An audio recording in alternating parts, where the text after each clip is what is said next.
Welcome to another episode of the Pun Show. We're back after a little short hiatus, and today we're joined by Dr. Seth Weitz. He is a history professor, and I've been getting into the Gaza War, and I wanted to really kind of figure out what started it and why it's here. And it's like, things will go back to, like World War II, or, there was the Arab-Israel War in 1948. Is that right? The right year?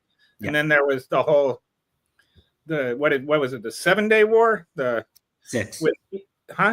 Six. 6-Day War. Okay. 6-Day War. On the 7th day, they rested. So then there was that, and it's like people will talk about this or that, but actually there's a lot that goes back even before World War I, and then even like in the centuries leading up to World War I, and and then during World War I, we'll talk a little bit about there were some secret agreements Britain made. 3 different agreements at the same time, making the same promises to 3 different groups of people. And a lot of that actually is, as and Seth and I were talking about this yesterday, we said we could just say it's all Britain's fault and leave it at that. But we'll talk about all of that. But first, I just want to start off with this.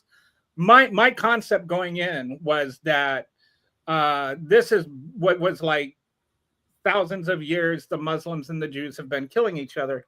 But as I started studying it, I realized that's not actually true. There was the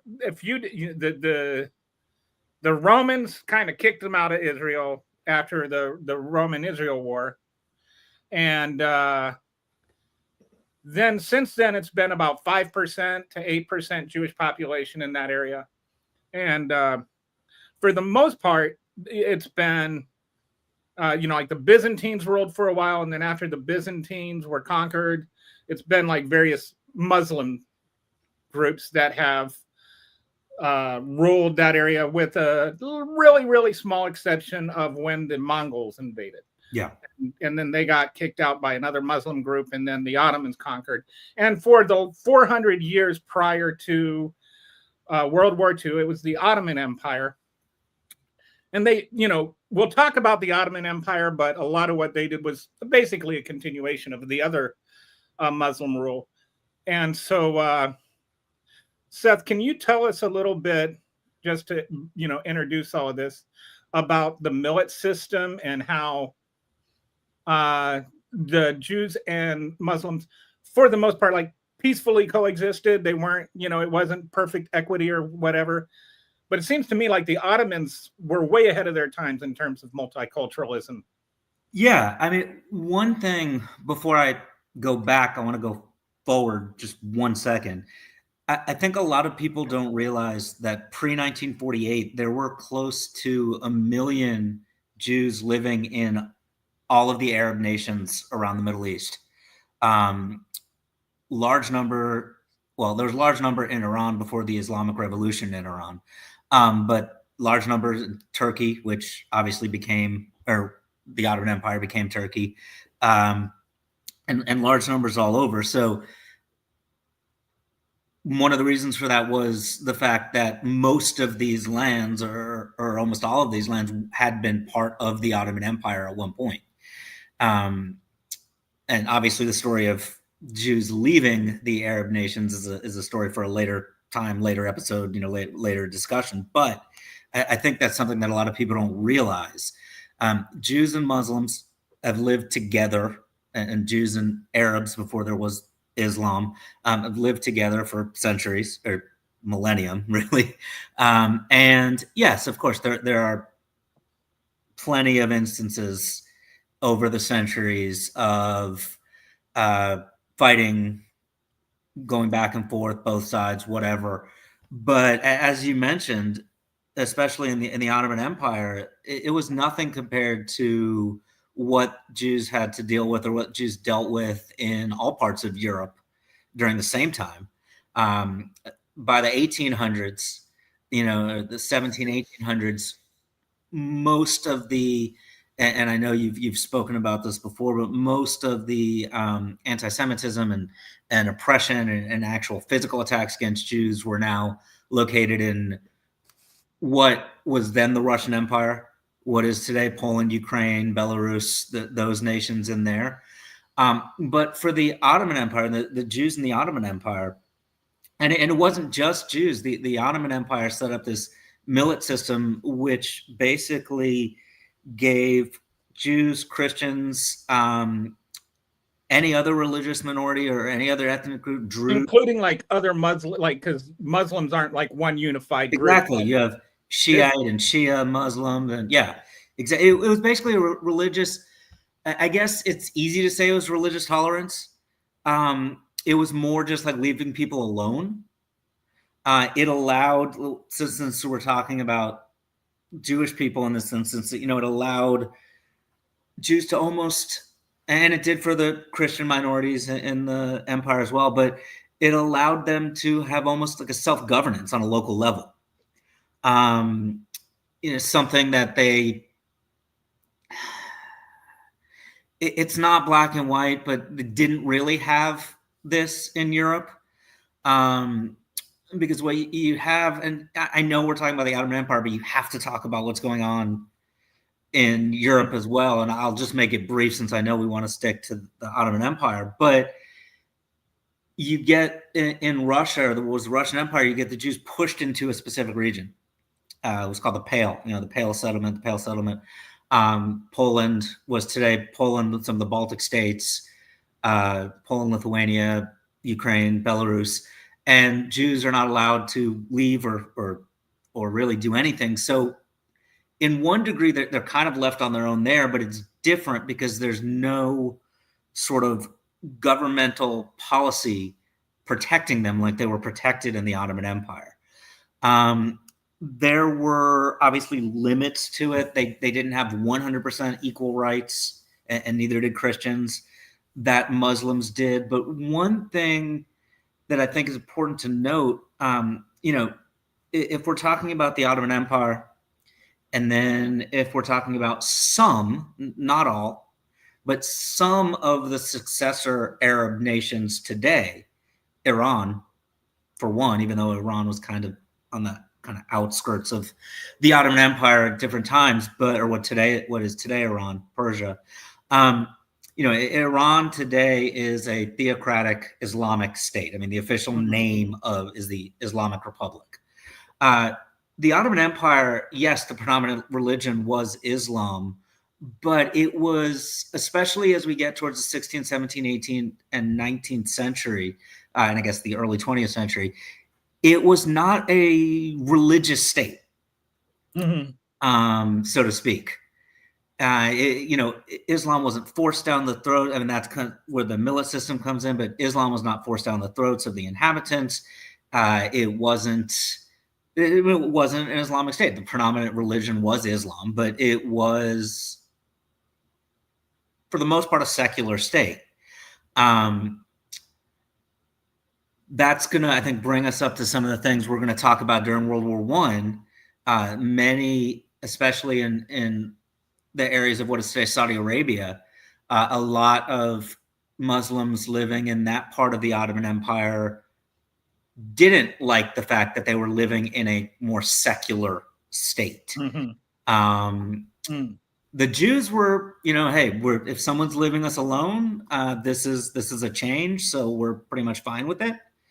But there were groups of Muslims within the Ottoman Empire that wanted a more religious-based, existence, political, social, everything, and they weren't getting that in the Ottoman Empire. But that So yeah, and that kind of like in the 19th century, that sentiment grew, right, where there was the like nationalism became kind of like a worldwide thing almost. yes, And yeah. so I they mean, started to self-identify more, even like just in Palestine, the Palestinians, they, had always just been Arabs, but they started to identify now as more of a specific group. And we'll get into all of that later. But like it was the idea of a Arab nation, or even an Arab group of nations, and Arab unity, all of that started to rise up more in the century before World War I. right. And you have the same thing with the Christians living in the Ottoman Empire as well. I mean, you start with the Greeks getting their independence and the Serbs getting their independence and the Bulgarians getting their independence, and one by one, like a set of dominoes. That's actually really because I think, like, I don't think people realize that the Ottoman Empire was like, you think like Turkey in the Middle East or something, in North Africa, and it was actually they had a lot of like Greece and Crete and not even Eastern European countries. And I mean, they took over Hungary and Budapest, and they got to the, famously they got to the gates of Vienna, which is smack dab in the middle of Central Europe, not Eastern Europe, not the Balkans. And it's obviously, this is again another story for another time, but that's how what becomes the great Austro-Hungarian Empire, how they kind of take control of Hungary and those other regions as they liberate them from the Ottoman Empire and then just never leave and incorporate them into their Austrian-German state. But yeah, I mean, the Ottoman influence went as far as literally the gates of Vienna. That people say that the height of the Ottoman Empire was the 16th century, early 17th century, and they controlled all the Balkans into Eastern and almost Central Europe. Did you know that J.D. Vance thinks the Ottoman Empire is the sexiest empire? Sorry, I had to get in one.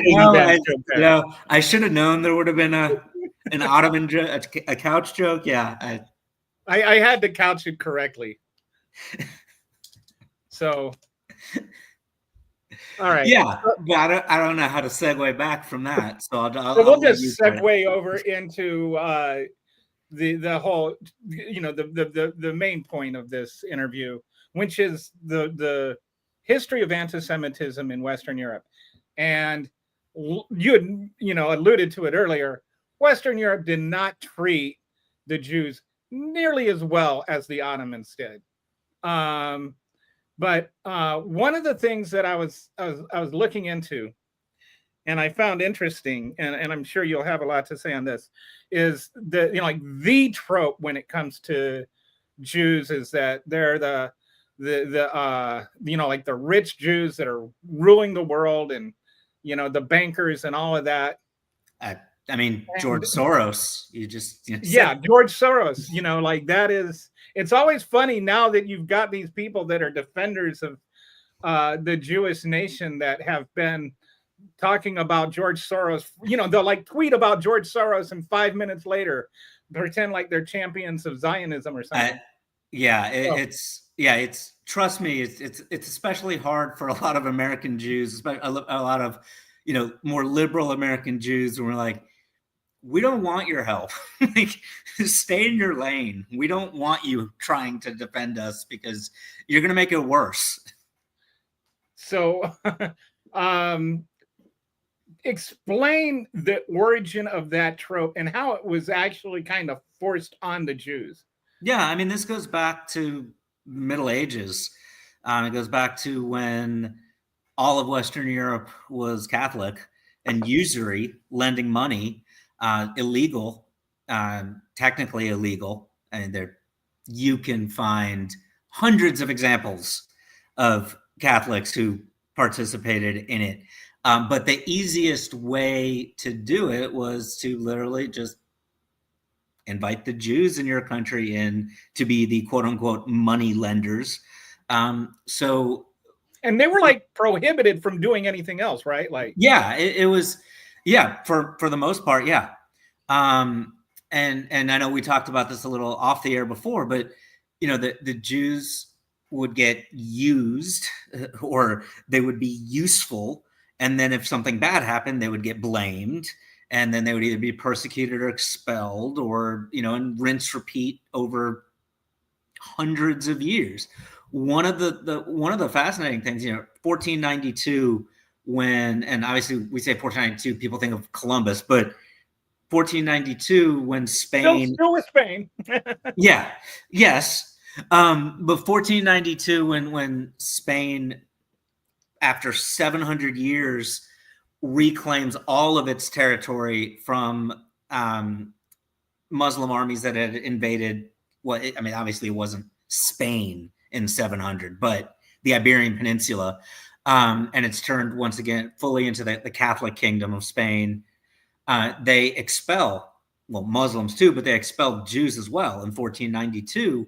And what I think a lot of people don't realize is some of those Jews go to the Americas, but a lot of them go to the Ottoman Empire. A lot of the Jews that are expelled from Spain pack up and go to a Muslim land, and they're welcomed there. Again, we said this before off air, but when Switzerland, which is neutral in everything, when Switzerland has laws and oppression and against Jews, that everybody's doing it in Europe, basically. And England, they were kind of they were the first ones to they launched this expulsion party. Yeah, they did it the first time during, and that I would be lying if I said I knew which crusade this was, but the first crusade is when they. Was it the first crusade? It was in the 11. Yeah, it's in the late 1100s. Right, 1192, I think. Yeah. It was. So they had that. Then there was again in the early 13th century. They keep expelling Jews, but some of it is just for show, because the Jews stay.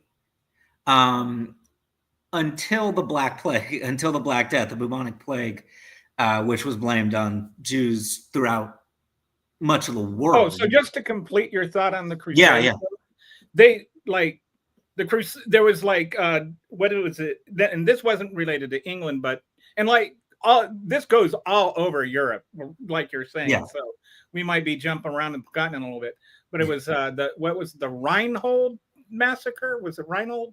Yeah. There are where they had to, before they could invade the Holy Land, they had to purge them their own land of unholy people. Yes. First. So they went in and just massacred Jews by the thousands.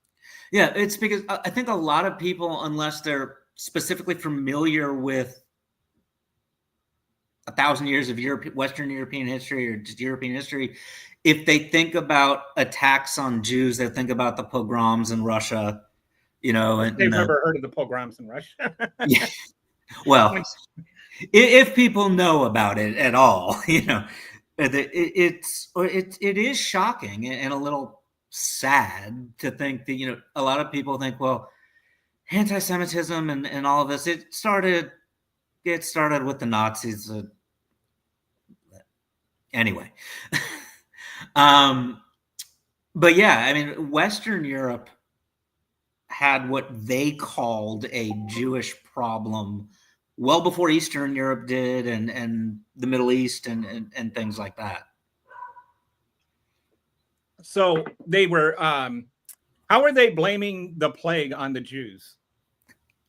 Because this goes back to the blood libel. Okay, yeah, we haven't talked about blood libel yet. Okay, I don't remember if we talked about it on air. Yeah, so this goes back to this idea that Jews, blood libel technically is this idea that Jews are performing these almost satanic, I guess it wouldn't be satanic, but, in a word, almost ritual sacrifice. Yeah, ritual sacrifice, where they will kill Christians and bathe in their blood. And it all can be traced back to and it was specifically Christian children. Yes.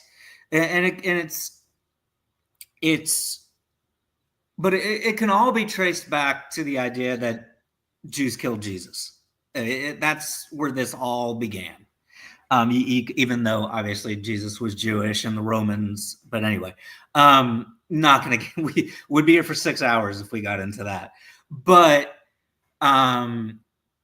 yeah, it's just this idea that Jews are not, they're others. They're not the same as us, and they, especially in the 1300s and that time, people believed in they believed in witchcraft. They believed in, all of these different things. They believe there were people that believed that the plague was a punishment from God, and that the plague was this and that, and Jews were an easy target to be blamed for. There was one commonly held belief that Jews kind of brought the plague to Europe on purpose, to Western Europe on purpose, to wipe out the Christian populations. Like they were literally poisoning wells with. Yes.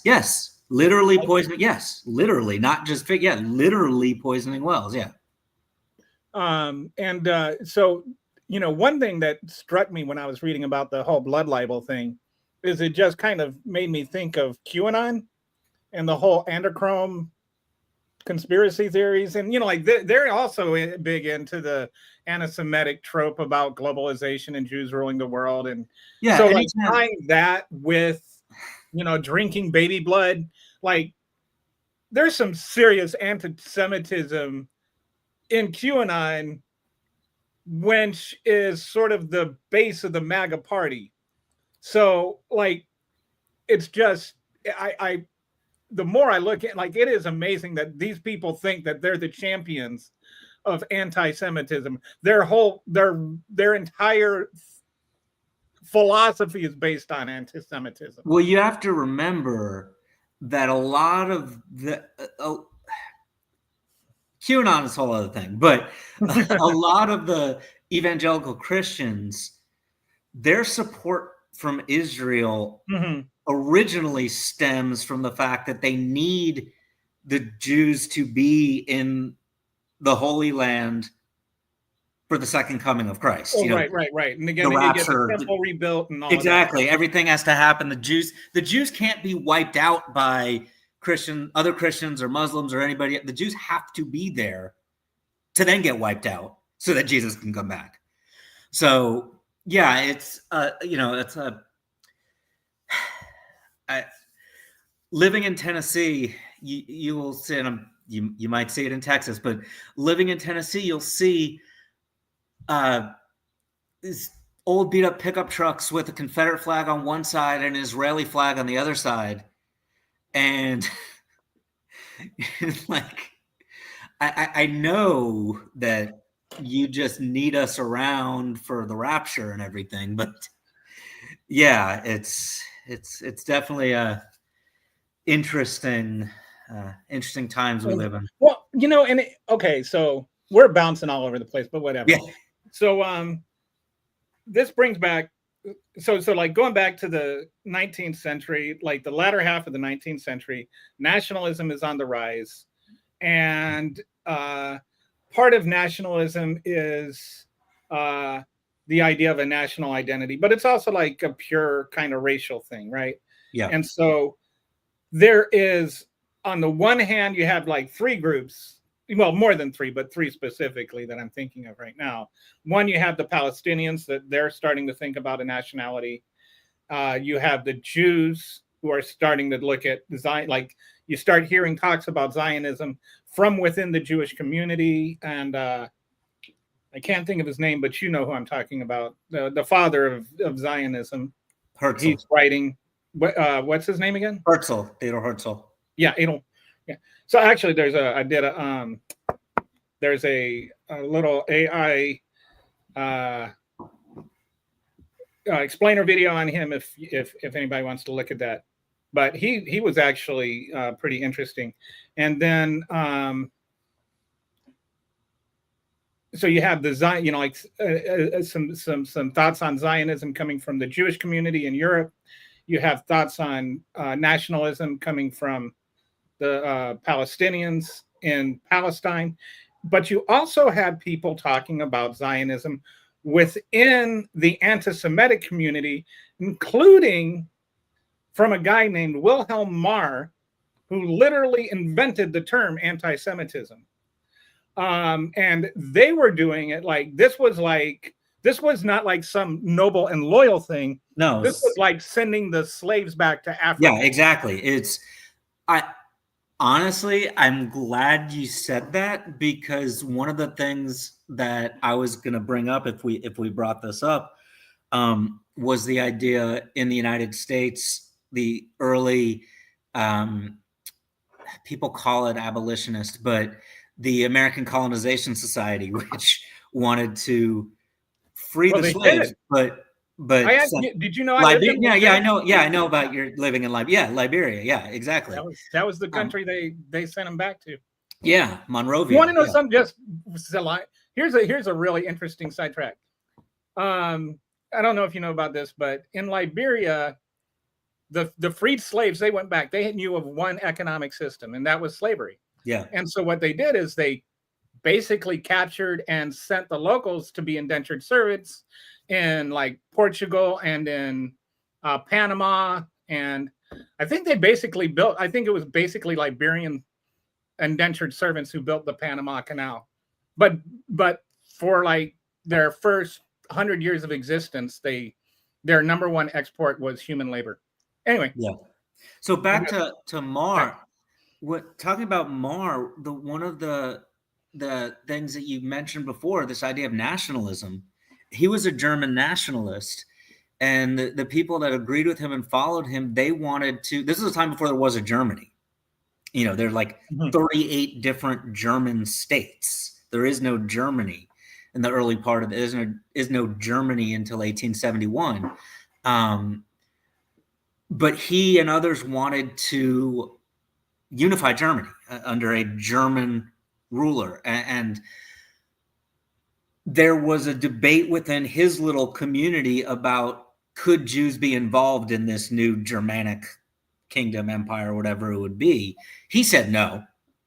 He said Jews would not be able to assimilate. And so that's where the idea of pushing them out. Didn't he say like they couldn't genetically assimilate? Yeah, this is where we start to get into like stuff serious racism. But also, this is where we start to get into the stuff you see in the latter half of the 19th century and early half of the 20th century with eugenics and stuff. Yeah. And I mean, you literally have Nazis measuring the distance from, the bridge of your nose to your mouth. And if it's too far, then you can't be Aryan. It's that kind of idea. So, yeah, I mean, he was kind of a forerunner of a lot of these things. And social Darwinism wasn't exactly frowned upon in the good old United States of America. No, I mean, there was a Nazi at the Nuremberg war criminal trials after World War II. There was a Nazi official who said, and obviously I'm paraphrasing, but he said directly to the American judge, he was like, by the way, where do you think we got a lot of our ideas? He's like, I was at a eugenics conference in Los Angeles in 1930 or 1931 before the Nazis even took power in Germany. Thank you for the ideas, basically. So, yeah. And I think there was some, I don't know if it's true or not. I think at least partially the concentration camps were inspired by Indian reservations. I mean, the idea of concentration camp, I have not, but the idea of the concentration camp, I mean, the Spanish had concentration camps in Cuba during the Cuban Revolution in the 1890s. Now there weren't concentration camps like Auschwitz, but they were like prison work camps, which is what the original concentration camps. Kind of like ours was with the Japanese or something. Worse. Not to say that the Japanese internment was not bad at all, but no, that like actual, more like we were, at least we weren't, but at least we weren't like killing them and stuff. Yes, at least we just put them in cages and didn't let them leave and strip them of their livelihoods, but they were allowed to play baseball. That's the way the American government looked at it. But more like, almost like the Soviet gulags or something, these penal colonies or something like that. So, all right. So all of this was going on in the 19th century with the rise of nationalism, with kind of the anti-Semites and the Jews in agreement. Hey, we should get a home for Zion. Meanwhile, did you look into the different land laws that were passed in the 1850s by the Ottoman Empire? Are you familiar with that? No. Okay, so there were 3 different land laws, and basically, in sum, what they did is they had there was an issue with the Ottomans where they just they were starting to collapse and they needed money, so they made it so that and meanwhile you had these landlords that owned land but never used it, right?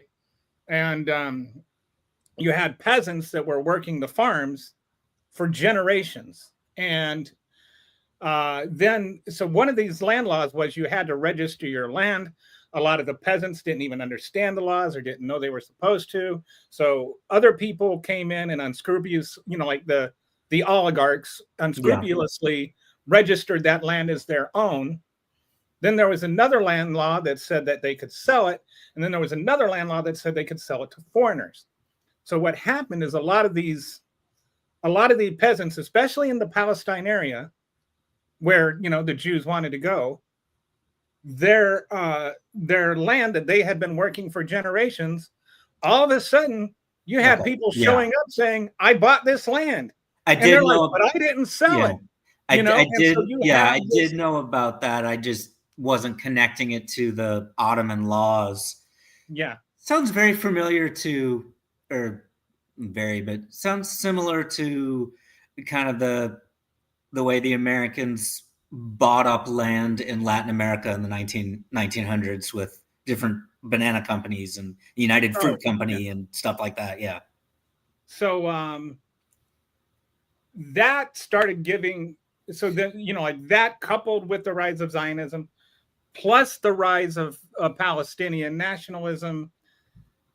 And so then there started to be some fear of, well, the Jews are going to come in and take over. And, there was kind of like an immigration scare, similar to another country I know. And so that was like, if you really wanted to find as far as from what I can learn, like the roots of the Gaza conflict, that you can see the seed sown there, where you had people, like the Jews that bought the land didn't do anything wrong. And the Palestinians that were working the lands didn't do anything wrong. And I think sometimes we want to look at these conflicts and we want to say somebody did something wrong. And it's like, neither one of them did something. The people that did something wrong were the oligarchs who bought land. That sold land they didn't know. But then trying to think of it, there's another guy whose name I can't think of, but he's kind of considered the father of Palestine. And he wrote the Father of Zionism guy a letter and said, "Hey, I'm really worried about where this could lead." And he, predicted basically the Gaza War back in the 18. Yeah, I think one of the things that a lot of people also don't realize is, we say, first of all, when people say Zionism today,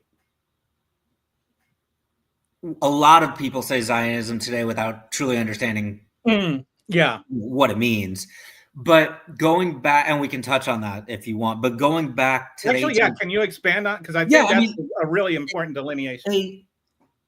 And here's where it gets even more confusing. Once I start the definition, it's going to get even more confusing, which when I say it to my students, they start to either roll their eyes or throw things at me. But,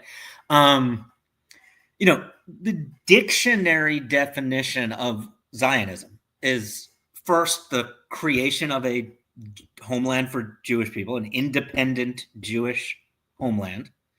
I will break that down further in a minute because it's, again, like everything, it's not black and white, cut and dry. And today, the maintenance, or the maintaining a Jewish homeland or homeland for Jews. Now, like today,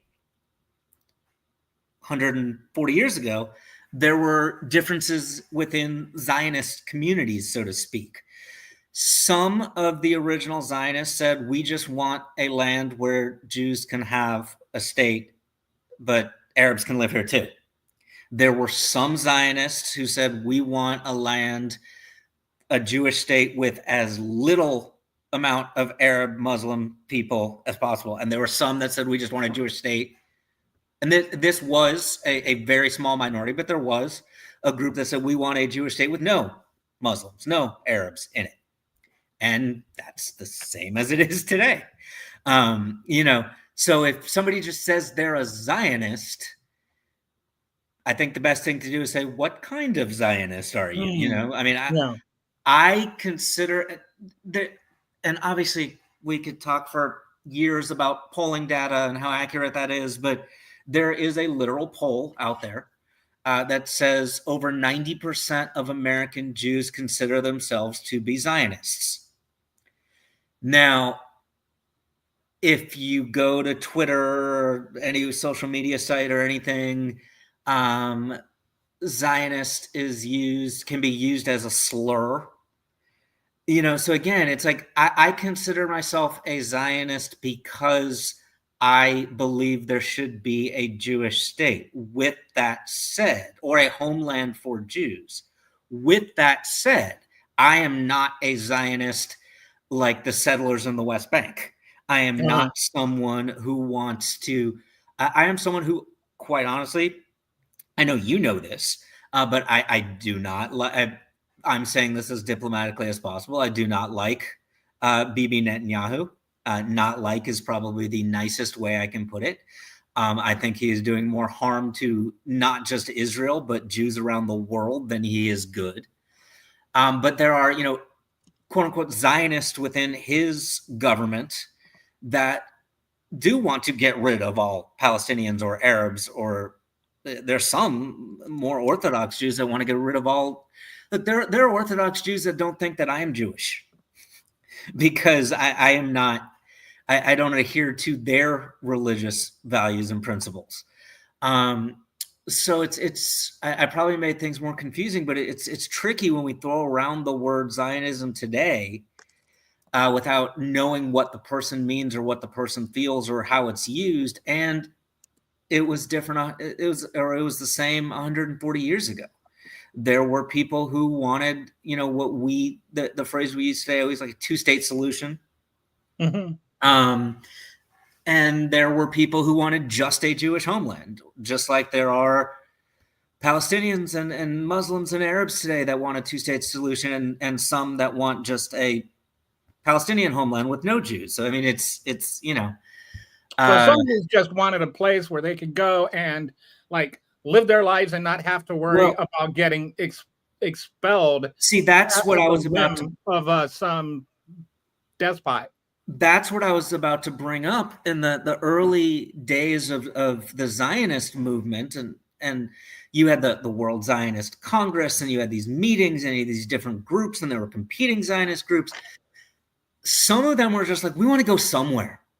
I mean, they talked about what is today Uganda, because it was British, and they were like asking the British, hey, can you just give us this chunk of land in the middle of your African colonies where we can be left alone? They talked about Madagascar. They asked the French, like, can we, some talked about South America. Ironic. They talked about Argentina with what happens to Argentina after World War II, with all the Nazis going there. But, but then it slowly starts to come around to, well, wait a minute. If we're going to go somewhere, it might as well be the historic homeland of the Jewish people. And again, I don't want to make it more confusing, but there were different other types of Zionists. Like there were political Zionists, there were religious Zionists, there were ethnic Zionists in the 1800s. So again, it's a very confusing topic. So Okay, I was about. We didn't. I don't think we spent enough time on expulsion, because I think that was like, we talk about how, like, it's amazing. Like, as I've like started reading through the history, it's amazing the Jewish people survived. It really is. Like, it's a credit to, Jews just as a society or whatever, that they have survived. Like, there's got there strength and fortitude. But expulsion wasn't just, you have to sell your house and leave, right? Like, that was you're in every, like, well, every country did it differently, but yeah. One, just real quickly, going back to what you said about, how Jewish people survive. My almost 10-year-old was asking me the other day, he was like, why are there so few Jews in the world compared to Christians and Muslims and a couple other religions as well? And my 13-year-old was like, duh, the Holocaust. And I was like, well, yes, but no. One of the reasons is, it's not a tenet of the Jewish faith to go out and proselytize. It is not a tenet of the Jewish faith to try to convert other people. It is actually very hard. It's not a simple process to convert to Judaism. So it's not like you see, and again, this is not an attack whatsoever, but you see Christian missions going all over the world and stuff like that. And what Muslims did 1,000 years ago when they took over, North Africa, Middle East, parts of Europe, and converted people. Jews never did that, really. I'm not saying Jews are blameless. That's not what I'm saying. But it's just a part of Judaism. So that's... Well, I mean, Judaism in a lot of ways is almost like, I don't know what the word is, but antithetical to evangelism. Like, yeah, you're not going to see Jews standing on the corner in downtown, whatever, reading from the Torah, the Old Testament or whatever, or trying to convert people, handing out flyers to people that walk by. Well, like, especially if you go back into the, like, I don't know how it is today, but at least like back in the day, they thought of themselves, or like they thought of Gentiles as being inferior, like, and not being worthy of like, they thought of Jews as being better than the Gentiles. Yeah. So I don't think that, at least back in like the biblical days. I was just going to say the only place you might find that today is in the more ultra Orthodox communities.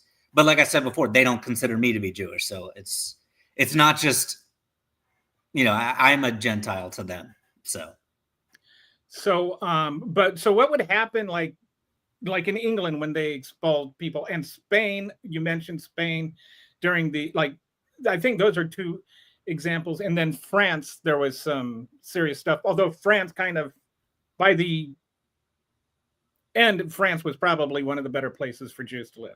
And England too. Britain eventually, and Britain too. Out of those three specifically, Spain is the one that, the Inquisition. I mean, everyone knows the Inquisition, especially if you've seen History of the World Part 1. But Spain was the one that, I'm not saying what the English or the French or any of the Germanic states, Switzerland or anybody did was nice. But the Spanish are the ones that saw it through, because it was part of their Reconquista. It was part of the reconquering of the Iberian Peninsula from the Muslims. They said, this is going to be a Catholic kingdom. Everybody else either convert or get out.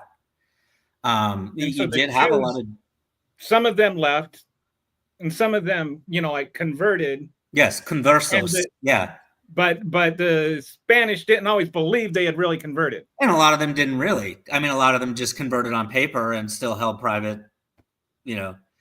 services and stuff, and still practiced. And they also got to meet like stretching racks and stuff. Yes. Yeah. That's why I said the Spanish took it to a whole other level than, not that the English and French were friendly, but that the Spanish were literally medieval torture devices. Yeah, I've got puns here, but it wouldn't even be a stretch. Should have seen that one coming too. So, okay. I think so. Now let's go on to let's go on to World War One and what happened there. Well, before, real quick, I mean, we have to, I know we touched on it, but in the years leading up, and I'll do this quickly because I know we want to get to but in the years leading up to World War One, you have all the pogroms in Russia. And Russia, we haven't even touched on it. Yeah. Right. So, I mean, go ahead. We're not rushed for time or anything. Yeah. So, my kids are probably upstairs burning down the house. I don't know, whatever. I can't hear. I'll watch your ceiling for smoke. Yeah, well, I can't hear them, which I don't know if that's good or bad. So, but yeah, Russia. So, people, it's oversimplification to say Zionism started because of the pogroms in Russia. It didn't. I mean, Theodor Herzl was not in Russia. He was in the Austrian Empire. A lot of people don't know what the word pogrom means. Okay, pogrom is saying the word programs wrong. Yeah. Pogrom is basically a state-sponsored attack on a group of people.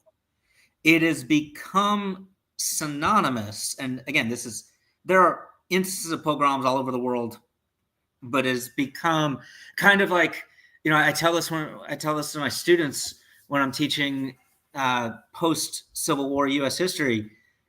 We think of lynching in the United States, unfortunately, of hanging of African Americans after the Civil War, in the 100 years or so after the Civil War. But lynching, technically, you could find cases of lynching in the American Revolution, which wasn't death by hanging, tarring and feathering. So it's the same kind of thing. Pogroms were any kind of state-sponsored attack on a specific group of people, ethnic, religious. But like lynchings in the United States become synonymous with attacks on African Americans after the Civil War, in kind of our lexicon, pogroms have become synonymous specifically with attacks on groups of Jewish people in what was the Russian Empire. Specifically, I mean, they really pick up steam in the 1880s. It's why from 1880s until the Immigration Act of 1924 in the United States, you have a couple million Jews that leave Eastern Europe. The Russian Empire today, they were mostly not in Russia proper.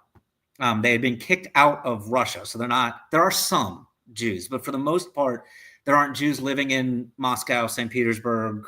They're living in what is today Ukraine, Belarus, Lithuania, Poland. There is no Poland. A third of Poland's in Russian Empire, a third of Poland's in Prussia, later the German Empire, a third of Poland's in Austria. But that was kind of like, out of all of Europe, that was kind of like, for the most part, the safest place for Jews for most of the... Where? Poland. The Austrian part and the German part, not the Russian part. Yeah. Yes.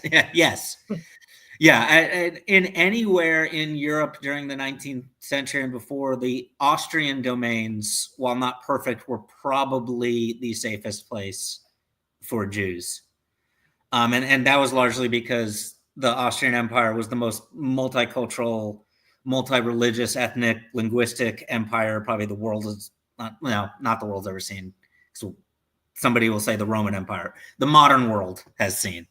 But yeah, so Jews were, starting in the 1700s, Jews were forced out of Russia proper into, and I think I mentioned this before, what was called the Pale, or the Pale Settlement, or the Pale of Settlement, which again was like from Lithuania down to the Black Sea, sort of what became the western part of the Soviet Union, was the western part of the Russian Empire. Today, obviously, independent countries, although Russia doesn't want them to be independent countries, but that's another topic. That's where Jews were forced to live. The original feeling was, get them there. They won't bother us in Moscow. They won't bother us in St. Petersburg. They won't bother us, whatever. But by the 1800s, So, hey, was there any consideration at all, like you were talking about when you were talking about Zionism, that there were different, like Madagascar or Argentina or whatever? Was there ever any thought that, like the Pale would be the No, because by this point, the pogroms have started in earnest by this point. Some of the again, like everything, it's not a straightforward thing. Some of the pogroms are carried out by Ukrainians, Poles. So what are pogroms exactly? These when I say pogrom now, I'm talking about physical attacks. I'm talking about, Russian Cossacks, or a lot of them were carried out by the Russian Cossacks, the elite Russian cavalry in the Russian Imperial Russian Army, or a lot of them are carried out by Ukrainian peasants or Polish peasants or Belarusian peasants. But they were physical attacks on Jewish villages. And so I don't know if you've heard of the word, but you heard of the phrase, but shtetl. Shtetl is, just basically it was a Jewish, if you've seen Fiddler on the Roof, they probably say it in that, but Jewish village, basically, in the middle of Poland, Germany, Austria, whatever. And the people there, say it was in Poland, the people there did not speak Polish. They spoke Yiddish. If it was in they didn't speak Russian or Ukrainian, they spoke Yiddish. It was almost like a self-autonomous community. But the difference between that and sort of the millet system in the Austro-Hungarian Empire, the Ottoman Empire, too many empires. The Ottoman Empire is the fact that at any moment, the government or other groups could come in and just like squash you like that. So thinking like the image that's coming to my mind is the village in Xena, where like the warlord comes in and there's just all these villagers that are minding their own business and are more or less autonomous, and then this warlord comes in and kills everybody. Is that like the kind of maybe a little more modern than that, but the basic principle? It's more like, we don't want you living with us, so go live over there. And then you'll have, like I said, you'll have the people that live around them being like, well, we don't want you here. Whether those were Ukrainians or Lithuanians or Poles or Belarusians. So that they'll either take care of it themselves, or they'll be like, hey, Russian government, can you do something about this Jewish problem? Okay. And remember, Hitler blamed Jews for World War I, Germany's losing World War I. Hitler blamed communism on the Jews. The Bolsheviks and everything. It's all the fault of the Jews, because there were, like Trotsky, there were some Jewish well, it's the same sort of thing. There are socialists and social revolutionaries in Russia. Tsar Alexander II is assassinated in 1881, riding his carriage through St. Petersburg, bombs thrown at his feet. Some of the revolutionaries were Jewish. Jews are blamed. And so a lot of the reprisals at this time by his son, Alexander III, and then his son, Nicholas II, who was the last Tsar, last emperor of Russia, a lot of these pogroms are reprisals for the assassination of Alexander II or for revolutionary activities. It's not enough to just send these revolutionaries to Siberia, which they do, but you also can take it out on the Jewish population. One of the worst pogroms was, I think it was 1906 in Odessa, which was, the Crimea, Ukraine. It's a part of the world that Ukraine and Russia are fighting over right now, basically. Yeah. And have been for 10 years.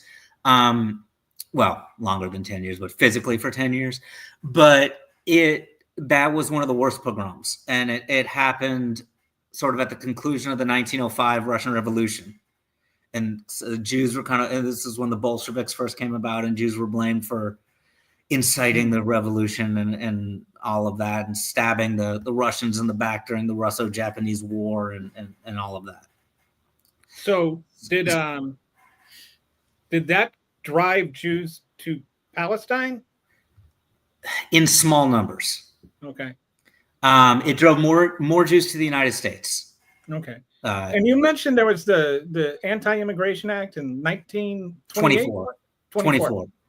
So was that like an anti-Semitic law? I know it was like yes and no. People of color law, but no, it was an anti-immigration law aimed at specific groups of immigrants. Basically, it was an anti-immigration law. Mostly Asians, right? Like no, that or was that that's separate. The one from that's the Chinese Exclusion Act. That Chinese, okay. Yeah, and then that, but it did affect other countries. But it's mainly this 1924 Immigration Act sets up a quota system. Okay. And it goes so that's when we first started limiting how many people come into the country. Okay. And they go back to the 1890 census. They don't do it from the last census, like in 1920 or whatever. They go back to the 1890 census because that is before you have large waves of Jewish, but also Polish Catholics, Russian Orthodox, Italian, Greek, Southern European. Those are the people they want to keep out. So they were just trying to let the good guys immigrate. Yes. So it doesn't affect the British Isles. It doesn't affect, the German states as much. It doesn't affect the countries that already had large immigrant populations in the United States. Okay. So it affects it affects the darker skinned Europeans and the Eastern Europeans, basically. Okay. So it says, not to get too much into the weeds here, but it says 2% per every year, the quota is set at 2% of the population from the 1890 census from a specific country. Okay. So if there were, 100 Russians in the United States in 1890, 2 could come in every year. There were hundreds, whatever, of millions of people of British descent already. And there were, hundreds of thousands of German people of Northern European descent already. So, yeah. So, so now let's get in. So we had these 3 things that were all happening together, and with the Palestinians, nationalism, then the nationalism just generally worldwide, and then specifically, Zionism, so that and then like we had mentioned that Jews were buying land that Palestinians owned and were working for generations, and so there was already just kind of the undercurrents of this conflict going on, and then after that you had Britain really made things worse, right? So there were like the 3 different kinds of agreements. Real quickly, 3 different groups of people. Yeah, I don't mean to cut you, but real quickly before we get to the 3 specific agreements, I'm sure there are a lot of people that don't know the history of the Ottoman Empire and World War I. The Ottoman Empire originally sat out World War I they joined it within a couple of months. But they originally sit it out, but then they join it on the side of the Germans and the Austrians and later the Bulgarians and that side, the Central Powers, not the British and the French. So the British and the French, being the colonial powers that they are and have been and want to continue to be, they are looking at the Middle East, what we today call the Middle East. They're looking at what was then the Ottoman Empire. They're looking at what is today Israel, Palestine, Syria, Lebanon, parts of Iraq, into the Arabian Peninsula. And the Ottoman Empire had the nickname the sick man of Europe, or the dying man of Europe, because its empire had been crumbling for 100 years. Yeah, yeah. And so the British and the French look at that. The British more so than the French, but the French are definitely a part of it as well. But the British are looking at this as, okay, if we win this war, we could possibly take this land from the Ottoman Empire at the end of the war. So what leads into these three different agreements, correspondence agreements that we're about to talk about, is in the middle of the war. Remember, we said earlier that the Ottoman Empire was not a theocratic state. It was not a Islamic state the way we think of Iran today or something like that. But the Ottoman government wanted to rally all of the peoples of their empire. The actual Ottoman government was Turkish by ethnicity, if we want to say it that, but they had they might have been Muslim like other Arabs, but they weren't ethnically the same. So they wanted to rally it and make it a holy war. The Ottoman Empire literally, it actually declares a jihad in the middle of World War I. They're not doing it. This is not me being cynical. They're not doing it for religious reasons. They are doing it for military reasons. They want the support of the entire Muslim population of their empire, and they think this is the way to do it. This is where the British kind of come in and start these three agreements. I don't know if you want to set them up or. Yeah. So, okay, there was the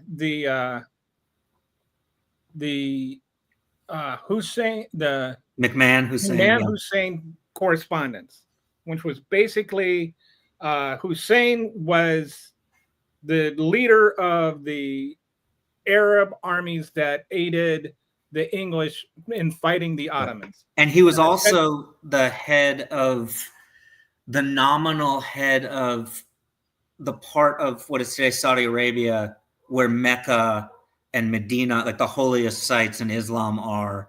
He was sort of the leader of that area. The kingdom of the Hejaz, it was called, within the Ottoman Empire. And McMahon was like a British general. Yes, McMahon was so they were writing these letters back and forth. There's like 20 letters where they're sitting there trying to carve out, like McMahon is saying, look, if you help us out, we can promise you like your own land. And because there was like this Arab nationalism coming up, the guy's like, okay, well, what land? And there was this kind of negotiation about what the land was. And McMahon, there's some ambiguity in it that McMahon was specifically this land is excluded, but he wasn't saying this land is included. And Hussein was figuring, well, if you're not saying it's excluded, I'm assuming it's included. And exactly. Hussein after 20,000 Arabs gave their lives to fight for the cause of their own national interest, he's like, oh, well, I didn't mean that part. Like it was. Yeah, Hussein thought he meant the whole thing. What's that? Yeah. I says Hussein assumed or chose to believe that McMahon had promised the entirety of the non-Turkish part of the Ottoman Empire, basically. But because that had been specifically excluded through correspondence. Right. So McMahon. I can kind of see where Hussein is coming from. Like if you're going to buy my house and I say you can have this part, or you can have, you can't have the garage. Yeah. Then you're going to assume that you get to keep the house. Then you move in and you say, oh no, you only get the bedroom. Right. Because McMahon had in his, and again, I don't know if I want to say understanding or just the way that he phrased it, McMahon, or later defended it. McMahon was saying, we never meant Palestine. Mandatory Palestine, which if we want to say mandatory, people throw around the term mandatory. That today also includes the Kingdom of Jordan. So basically Israel, Palestine, Jordan. That he was like, I didn't mean that. That's the British side. Like we didn't mean that.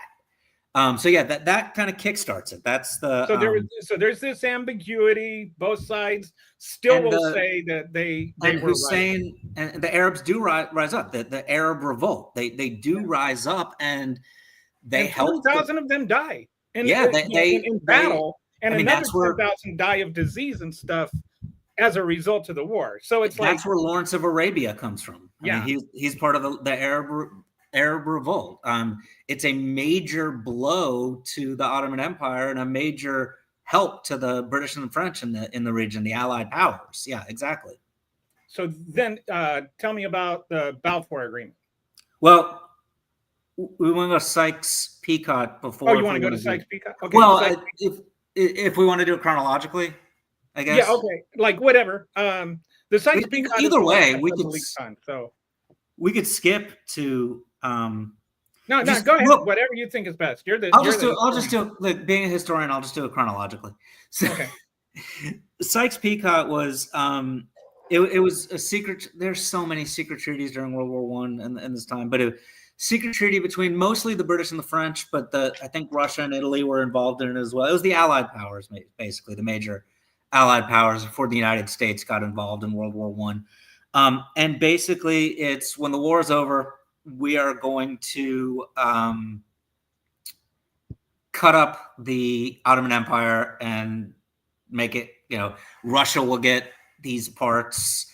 I don't know if they promised anything to Italy. That's why Italy was so upset after the war. That Italy didn't get anything. Italy was on the winning side. They didn't get anything, and then Mussolini comes to power. And but anyway, the French wanted Lebanon, or to say Lebanon and Syria, and the British wanted Jordan and Israel, Palestine, and into Egypt, and so they just agreed that we're gonna. And the Russians wanted going over to like Armenia. Well, I guess was part of Russia. Well, they wanted the part that bordered the Ottoman Empire, basically, or the eastern part of Turkey, maybe even in northern Iraq, Kurdistan, like that area. The Russians wanted that. So that's basically what that agreement was. It was the major European powers, mostly the British and the French, but the major Allied powers saying we're going to carve up the Ottoman Empire at the end of the world. And then end of the war. Almost the end of the world. Were they in all of that, were they honoring their promises to Hussein? No. I mean, no, because the Hussein McMahon correspondence wasn't the problem with it was it didn't start out as an official British government sanctioned correspondence. I mean, it was just, so it wasn't like, it wasn't, and even like it wasn't an official treaty or anything. Yes, exactly. It wasn't, I don't, my brain is fried. But it wasn't an official that doesn't make you feel any better if you're one of the No. That's not what I'm saying at all. No, I'm not. No, I know you're not. I'm just saying. Yeah. From like, I can see why the Arabs would be pissed off about this. Yes, definitely. Especially when you, again, like you've said, they literally spilt their blood in helping defeat the Ottomans. And then and what was the Balfour Agreement? So the Balfour Declaration is Balfour Declaration. Yeah, if anybody knows just the smallest thing about the beginnings of Israel, I guess, and all of that, it would probably be about they would probably know about the Balfour Declaration, at least heard of it. And the Balfour Declaration, if you were to like Google, like, what started the Gaza War or anything, you might get some people, you might find some stuff about the Balfour, like this is actually this, and just, but the Hussein McMahon correspondence is like, you really have, you basically have to know about it to look it up. Yeah. Oh, definitely. Yeah. But the Balfour Declaration is the one that gets the most attention today because the land eventually becomes Israel. And the Balfour Declaration was the one that said Britain would back a homeland for the Jews in what becomes Israel, basically. And again, the the British aren't doing this out of the goodness of their hearts. They're not doing it because they have a great fondness for the Jewish people or anything like that. They're doing it mostly because they want the aid and support, a lot financial support of the British Jewish community during the war, specifically Lord Rothschild, the famous Rothschild family. Which is who the negotiated. Yeah. Yeah. So it's basically, I mean, he was, at the time, Rothschild was I guess was the leader of the Zionist community in Britain. And but he was also one of the richest people in the world, and his family was one of the richest families in the world. And so the British government is looking at this like, okay, we'll help you set up a homeland. Was he connected at all to Hillary Clinton's Rothschild?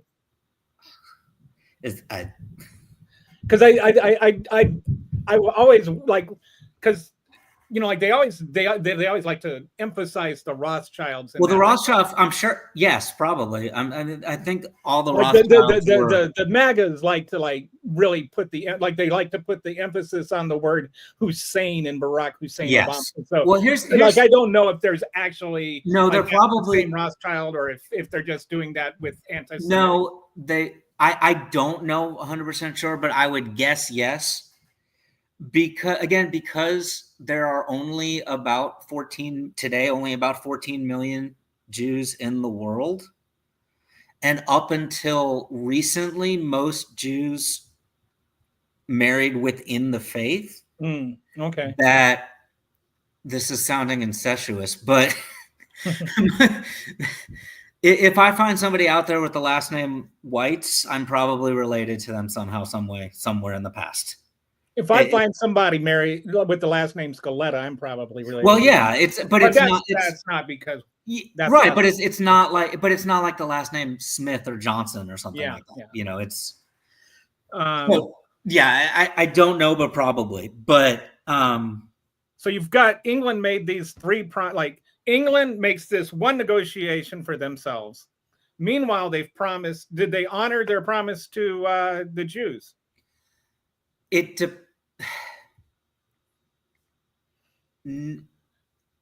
not an easy question to answer. So you could say that they tried, because they do propose partitions of Palestine. And then you could say no, because what a lot of people don't realize is in the 1940s, after World War II, between 45 and 48, but the Israeli War for Independence, or the First Arab-Israel War, whatever you want to call it, a lot of the bloodshed and violence was between sort of Zionist Jewish nationalists and the British. Like the forerunner of what is the Israeli military, the IDF, it kind of got its start as almost like they carried out quasi-terrorist attacks on British authorities. Like the famous one is the bombing of the King David Hotel in Jerusalem. So yes and no. A long-winded answer is yes and no. The British do offer several partitions, and then obviously famously the United Nations offers partitions in 46 and 47. But that's after World War II. Right. So okay. So but immediately following World War I, neither the Jews nor the Arabs felt like they had held through on their end of the bargain, but they did not get the payment they felt like they were owed. You'll see some people say the British helped Jews immigrate into Palestine after World War I, especially after Hitler took power in Germany in World War II, or in the lead up to World War II in the 1930s. But the official British policy was not to allow Jews to immigrate into Palestine. Now, there are instances of British soldiers. I mean, there's a famous picture of British soldiers standing on the coast of what was then Mandatory Palestine, was today Israel, and basically watching a ship full of Jewish refugees come in and not doing anything about it. But official British policy was to not allow much Jewish immigration into what was then called Mandatory Palestine. So this, while there wasn't any official warring or fighting between Arabs and Jews at this time, right? Like right after World War I. There are official, no. There But there are skirmishes. Yes, maybe there are skirmishes. Yes, there are skirmishes throughout the 1920s and 1930s. Yes, mostly that's over who owns what land and exactly. Stuff, right? Yes, that yes. And that can all be rooted in what we've been talking about with, Jews buying up land that, like they're legal. Like I don't want to make it sound like the Jews were doing something wrong. They were legally purchasing land, but they weren't purchasing it from people. Right. And then they were purchasing it from people that legally owned it, but people who unethically obtained that ownership. It's similar to people who had been working that land for generations and had basically it had turned them into serfs. Yeah, I would, it's almost in a way, and obviously it's not exactly the same, but it's almost in a way, again, since I'll bring up Texas, but it's almost a way where like first the Mexican government and then the Texas government after their independence would sell this land to American settlers moving in, and the natives were like, hey, that's not your land. Yeah.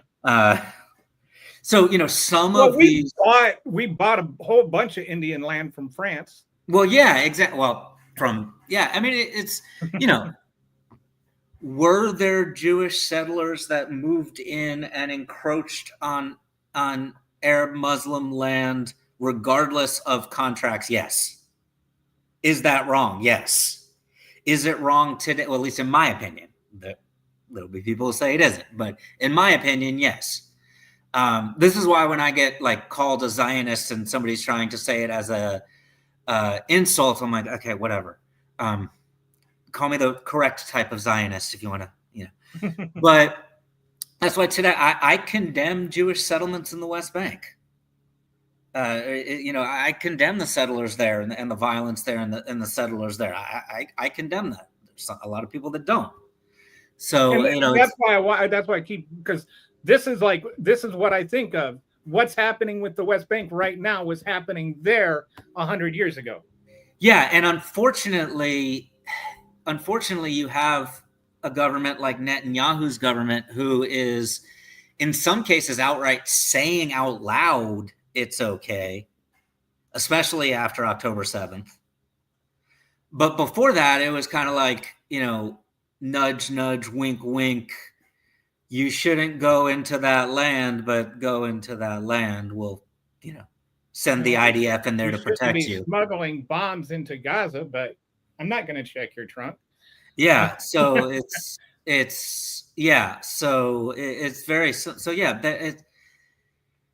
which is why I hate, and both sides do it. And when I mean both sides, I mean,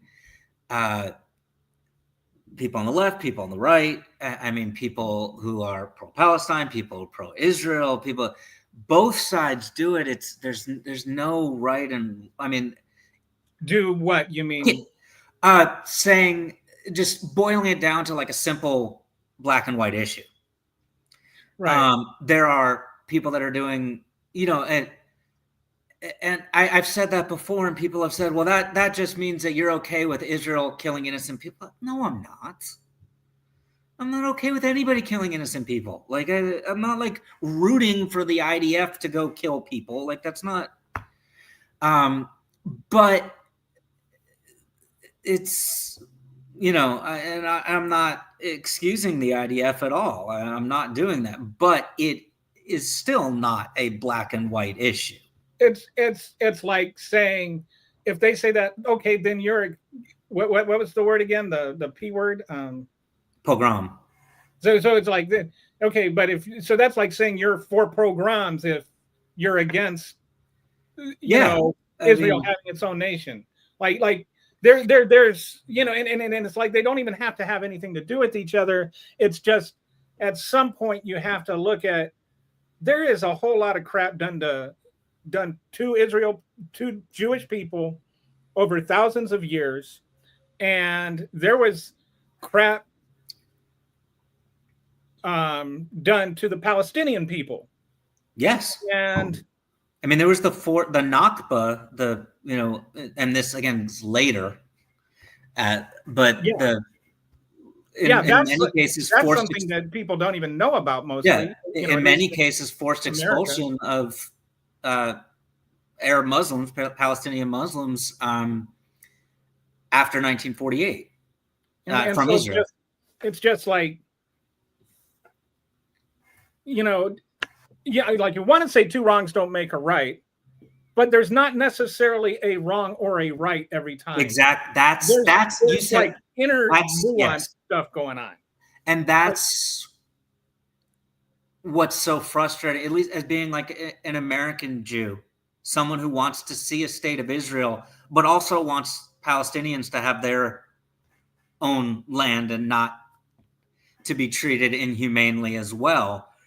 That's why it is so hard when people would say, "Oh, you're just a, effing Zionist, and you just, you support genocide and murder and all." I'm like, no, exactly the opposite. Like, even before October 7th, I was in favor of a two-state solution. Did not like Netanyahu. Like, he's Israel's. I mean, people forget.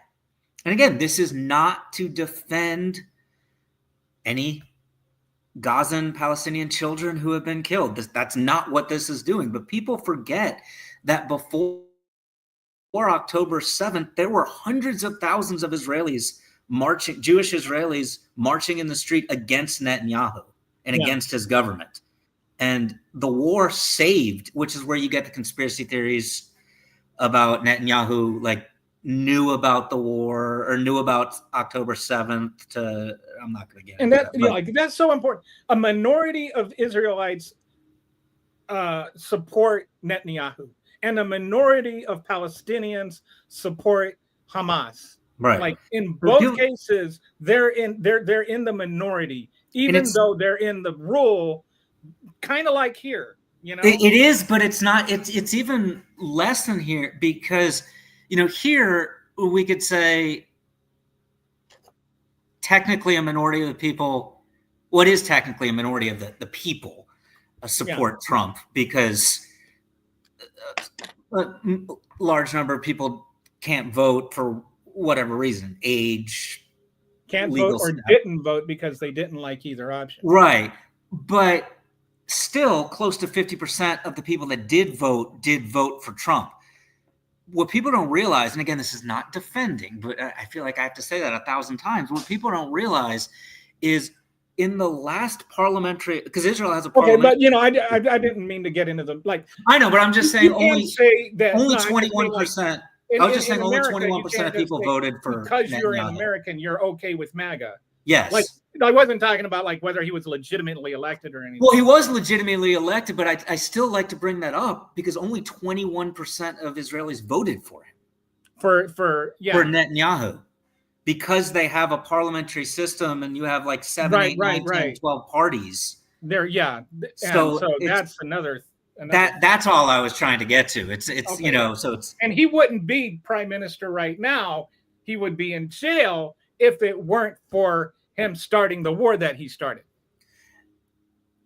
Possibly. I mean, who knows? I mean, because he was trying to shut down the Israeli Supreme Court. So, So who knows if he would have actually been in jail? He should have been. But I think that's why, like, just to kind of come back to this is all why I wanted to get into this whole thing, because I was like, well, why is there the war in Gaza? Beyond the just kind of extreme rhetoric on both sides. You know, how did we get to this point? And Right. I think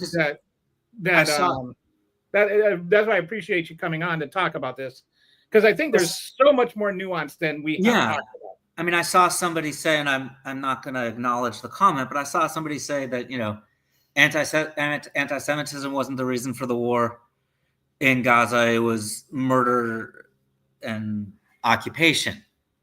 Okay, that can be your belief, but how did we get to this point? Yeah, exactly. Again, that's not me defending settlements and any children being killed, but how did we get to this point? That's what we've been talking about today. And yeah, exactly. I agree with you that needs to be talked about. Like, anti-Semitism did eventually drive the notion of Zionism, which led to an Israeli state, which led to the conflicts we currently are having, which is the genocide that's going on. Yeah, or ethnic cleansing, or whatever you want to call it. But, you know, it's bad. I think we can all agree it's bad, it's evil, and there are war crimes going on. Yes. I don't like, and I know a lot of people on the left give me crap for this, and that's fine. I'm a big boy. I can take it. I don't like using the word genocide for it. But I will definitely say war crimes. I think there's, with the word genocide, it seems like there's a like with the current, with what is the Gen Y or whatever it's called, Gen Z. Yeah, I don't even know. Like there is if you're literally using the definition of the word genocide, then it kind of fits.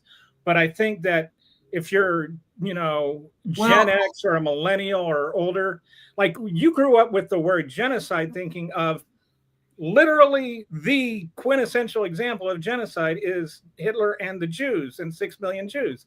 And so the scale of, like, you think of, like, I think of genocide as being like the Armenian genocide, the genocide against the Jews, Pol Pot's auto genocide, you know, where he wiped out a third of his own country in 4 years. Like, you know, like, where you're talking about not just displacement of people, but deaths of people in the millions. So here's where I'll say what I said again. There are definitely people who wouldn't mind a genocide.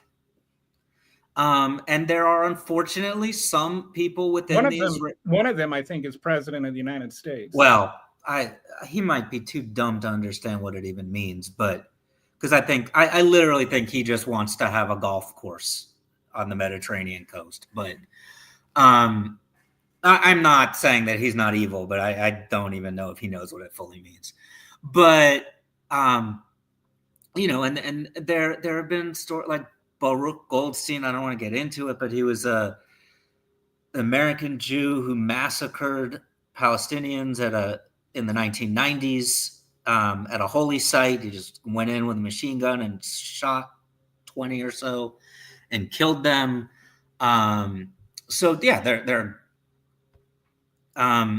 just kind of, you know, that's more or less correct. I think, well, it's just correct. It is, but it's not. There's different ways of defining genocide, but I think if you're talking about somebody that's, like, say, born before 1990, the word carries a certain connotation. What are we talking about? I guess, what are we talking about when we're talking about genocide? Because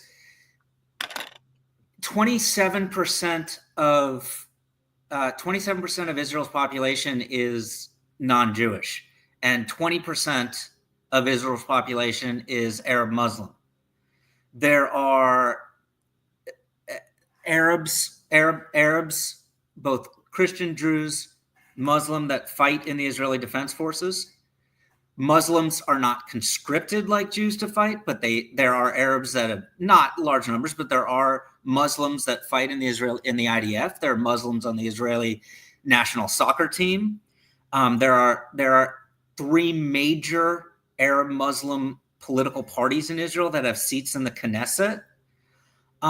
So what are we talking about when we're talking about genocide? Are we talking about Palestinian people in general, or just Gaza?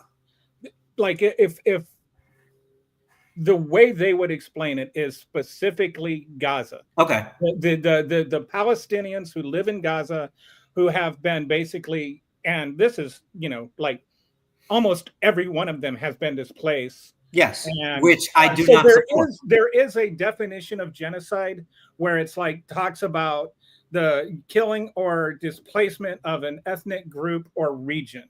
So if you were to say Gaza is a region and these people have been displaced, then it fits within the definition of genocide. I think that it's more accurate to refer to that as ethnic cleansing, because I think that's more what it's doing. And especially when you talk about, Trump trying to say, well, why won't Egypt take him and stuff like this, where you're literally trying to just get them out of that area. But when I'm thinking of genocide, I think of like Rwanda. Yes. I agree. So, but the I like, but I think that some of it is like sometimes, like you were talking about, sometimes words have one meaning, like they have a literal definition, but they have a conceptually different meaning. Yes. And I think when we think of genocide, we think of genocide, and where they're trying to, maybe there's some what is that called? A fallacy of definition, where you kind of like a literal fallacy, where you use the word in one way, but you actually mean it in another way. Like you use it in a literal term, but you're trying to convey this greater thing than what you actually mean with it. Like there may be some of that involved. But yeah, I mean, but then, and this, again, I'm going to say it for the 48th time, this is not me defending war crimes by saying this. But people, then we have to point out when people say, and this is why especially American Jews have brought this up more than others, but when people use the phrase "from the river to the sea," by definition, that is calling then for ethnic cleansing or genocide of Jewish people, because it is calling for the expulsion, dislocation, or whatever we want to call it. That is not calling for a two-state solution. That is not calling for peace. That is calling for the expulsion of. And if that's how you feel, fine. But do you think everybody that says that means that, though? No, because they don't know. And that's why I try to tell people, and I've stopped because I can't. So it is kind of like, on the one hand, you want to get real literal and exact with the interpretation of genocide, but then I'm not talking about you, I'm talking right. about them. No. They want to get literal and exact with the interpretation of genocide, but then when they talk about from the river to the sea, oh no, we just mean that metaphorically. Right, because literally the river is the Jordan River, the sea is the Mediterranean Sea. Everything in the middle is today the country of Israel or Gaza in the west, well, not the west, but so yes, I mean, literally that's what it means. If we're going to ever get anywhere on this, the most important thing is to watch our rhetoric, and which I think is what you're saying, like, yes. We need to be careful in our language and understand there's nuance there, and try to speak in nuance and not extremes. Right. I mean, I've been called, all the horrible things by. I'm going to be honest. You know how liberal I am, but I've been called worse things from people on the left than people on the right since October 7th. But it's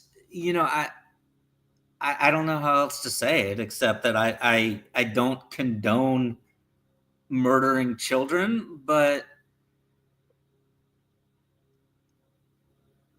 so okay. He's but kind of agreeing. I saw that, and my question would be: Arabs living in Israel have every single right that Jews living in Israel have, so they are free. But Arabs living in Gaza do not have every single right there. Well, then it shouldn't be from the river to the sea. It should be from the border of Israel to Gaza to the sea. But I'm being serious, though. That's a valid point. Because if you say from the river to the sea, you're also talking about a Muslim in the Israeli army, a Muslim on the Israeli soccer team, a Muslim in the Israeli parliament, a Muslim like that has. It's why when people say Israel's an apartheid state, it's not. I mean, we could get into Gaza, but if people say Israel is an apartheid state, it 100% is not. I mean, there's like, you can say that Arabs are treated, that they might not be treated the same as Jews, and I'd agree with you. You could say there's discrimination, but it's apartheid. To compare it to apartheid South Africa is a fallacy. I mean, it just is. There's no legal apartheid in the government-sanctioned legal apartheid in the country of Israel proper.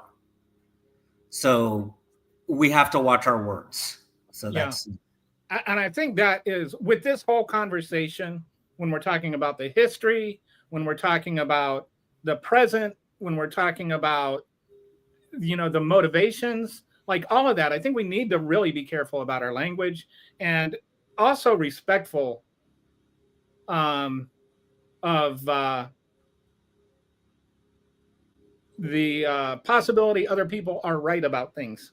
Yeah. I mean, I feel like if you can't be persuaded, then you can't learn. And if you can't learn, there's no point in talking. I mean, look, we need to learn to talk to each other on these. I mean the universal you. Oh no, I agree, and it's like I do not agree with what the Trump administration is doing to the Ivy League schools under the guise of anti-Semitism. Right. Because you know what it's going to do. I've seen this play before. In the end, we're going to be screwed, and I mean Jewish people, like American Jew, like. What happened in Boulder, Colorado, or what happened to the two Jews outside the Israeli cultural event in Washington, D.C. And it's funny how the people that complain about that ignore what happened in the Pittsburgh synagogue. Yeah, so like when it was the Pittsburgh synagogue and the guy was quoting Trump, that was just exactly that was. But no, now we need to ban anybody of color from ever coming into the country. Yeah.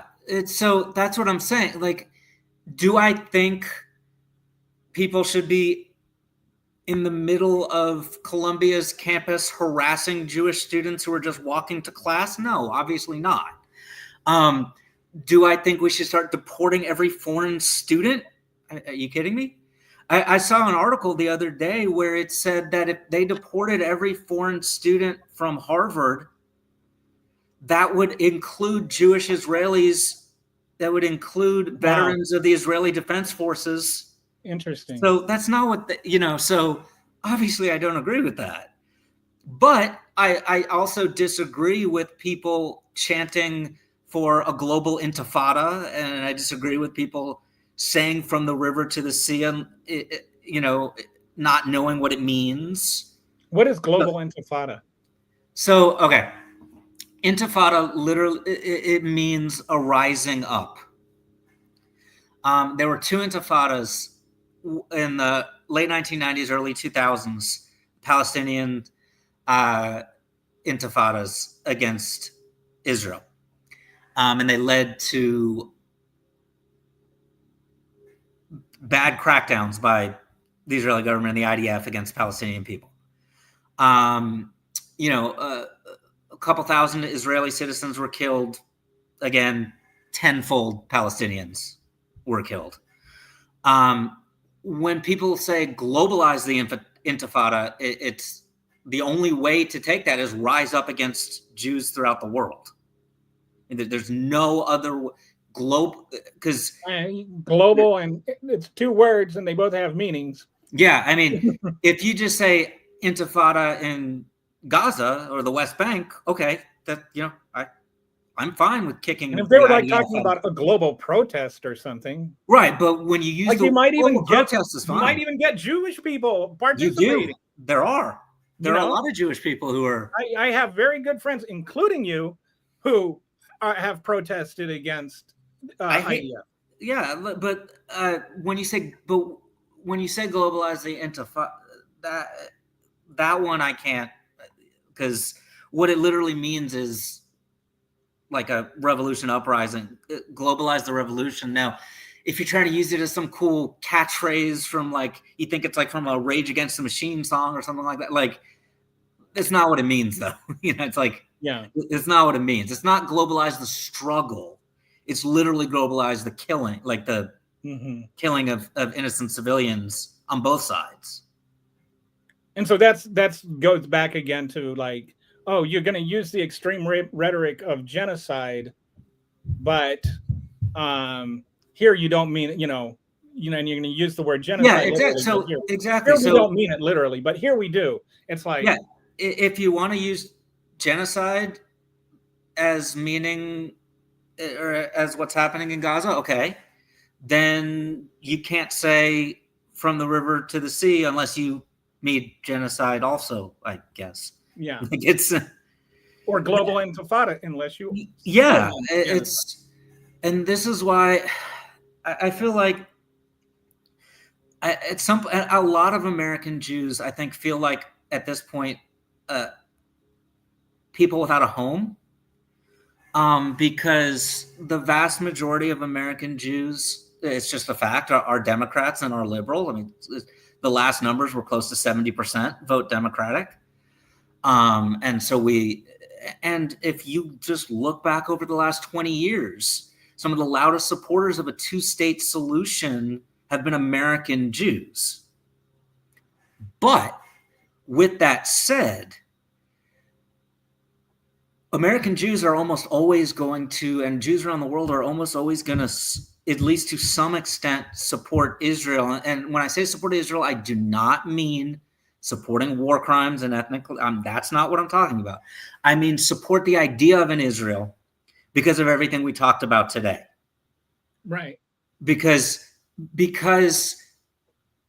of what happened in Boulder, Colorado, and the Pittsburgh synagogue, and in D.C., the original idea for Israel was a place where that can't happen.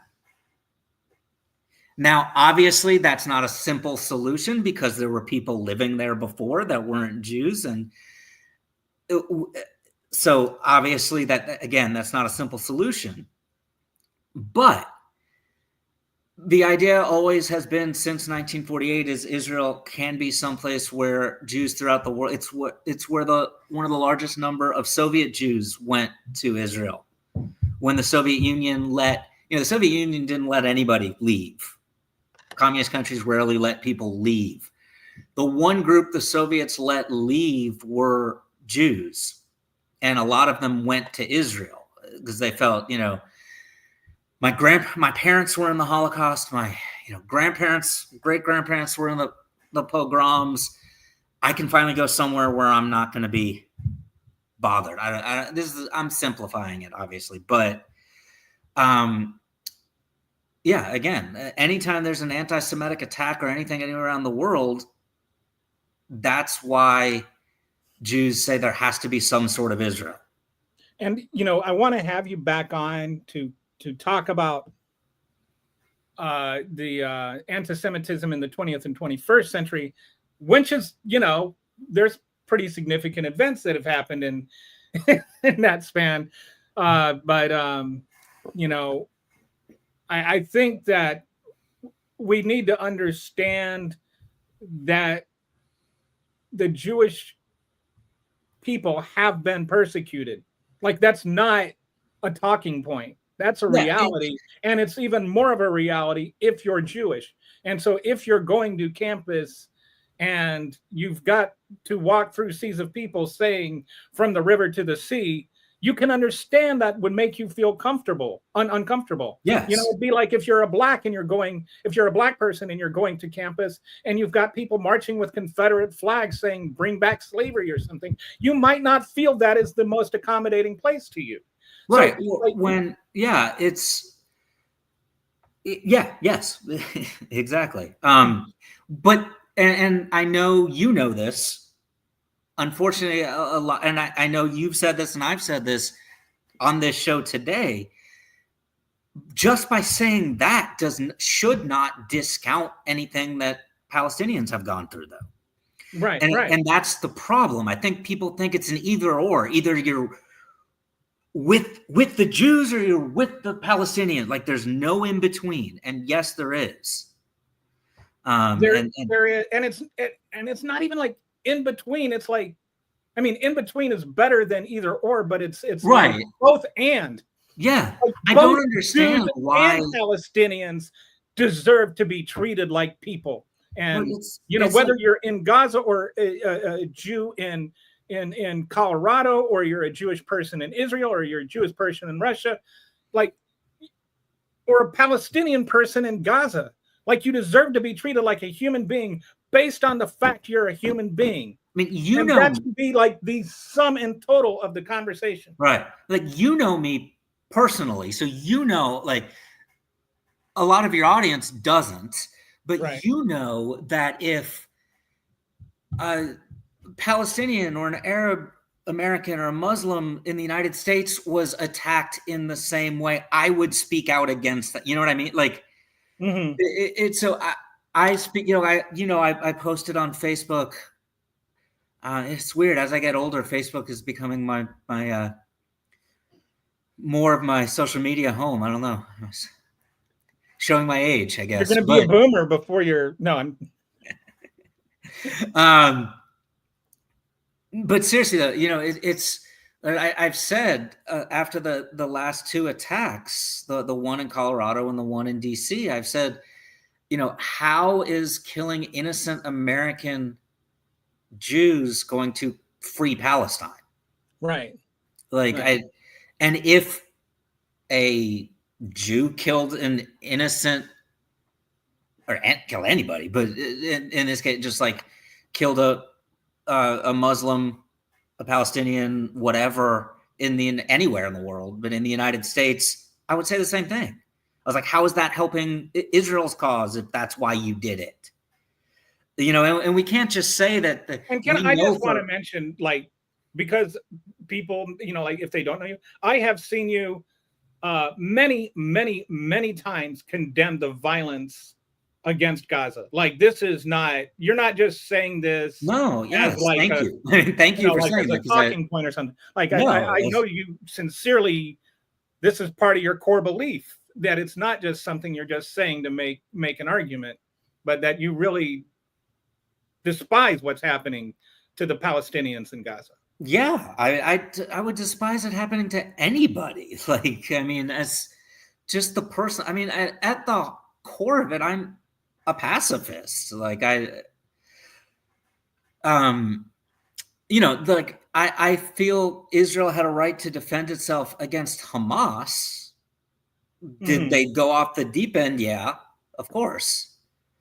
I don't think any rational person would say, I don't know. Well, no, I take that back. I'm going to take that back, because then I'm just going to get hate from both sides, and I just don't feel like it. But my personal beliefs are that Israel had a right to defend itself against Hamas, and then this has gone on way too long and way too far. Well, I think if I can just put words in your mouth, and you can agree with him or disagree with him. Yeah, my wife does it all the time, so why not? Yeah. But I'm giving you the permission to say that. Okay, yeah, you're right. The good thing she doesn't I've watch got a this. wife too, so I know that one. Like, to you, like, your feeling would be, Israel has a right to, strike back against Hamas, but you would say against Hamas and not against the Palestinians in the Gaza Strip. Right. As though everybody that lives in Gaza was somehow complicit in what happened. Yeah, it's like, are there Palestinian civilians who support Hamas? Yes. Do they deserve to die just for vocally supporting Hamas? No. Does Hamas put weapons caches under hospitals and schools? Yes. Does that mean that the IDF should bomb schools with children in them to get at the weapons cache underneath? No. Should the children that go to that school, like, grab the caches of weapons and resist the Hamas. You know, I mean, it's like you see people make these arguments. Well, you know, why aren't they doing anything? Well, what the hell do you expect them to do? They're 10-year-old kids. Well, but here's the thing: what's not reported on is that there are some Palestinians who are marching and protesting, and there are videos of Hamas lining them up against walls and shooting them. Wow. So, yeah, in an ideal world, Palestine and Israel both are free. I mean, that's the ideal world. I don't know what that looks like, but that's the ideal world. I think that's the conversation we need to start having, at least trying to imagine what that world looks like. Look, you can say, look,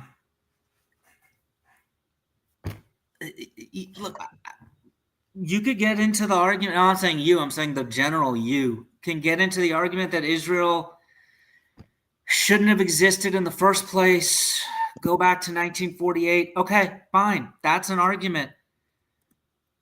We're here in 2025. So if you're saying Israel shouldn't exist in 2025, are you saying that everything I'll end it with this. Everything you're saying that Israel is doing, you then support against Jews? Occupation, resettlement, relocation, ethnic cleansing, genocide. So, yeah, I mean that's the best way to put it. So that's the best way I could end it at. So we can talk about this more, and I really hope we can, like, eventually get into like what can we do? Like, you know, what would a two-state solution look like? How could we get there and kind of get past just the blaming and look at resolving? I think that's that's productive, but I think we do need to understand why we got here if we're going to ever resolve anything. Yes. So anyway, once again, thank you for coming on and discussing things. And I hope everybody that, you know, like if you just popped on and you know, like you might not have gotten the full conversation, try and get the full conversation before you comment in on things, because I think anybody that like watches the whole thing will say we covered both sides very fairly and without, you know, you know, and we certainly are not vindicating in any way what Israel is doing or justifying war. We're both against war, so I don't think we are war profiteers supporting the Talmudic media mafia or whatever that's supposed to mean. So anyway, appreciate you coming in. Do you want to pitch your Twitter handle or? My Twitter has become 100% sports at this point. Okay, that makes sense. Honestly, since I got the new phone and got locked out of Blue Sky, I don't even remember what my handle is. So I'll let you know. You can find it, and I'll let you do it.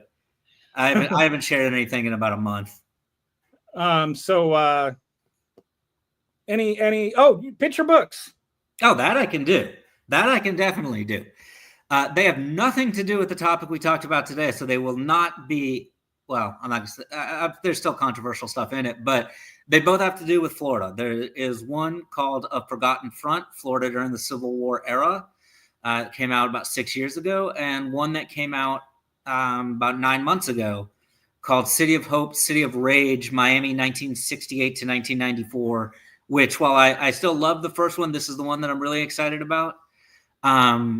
It kind of just follows Miami as it turns from a smaller, more southern city into the global metropolis that it is today, looking at all of the major events in the African-American communities, LGBTQ Does Don Johnson communities. make a cameo?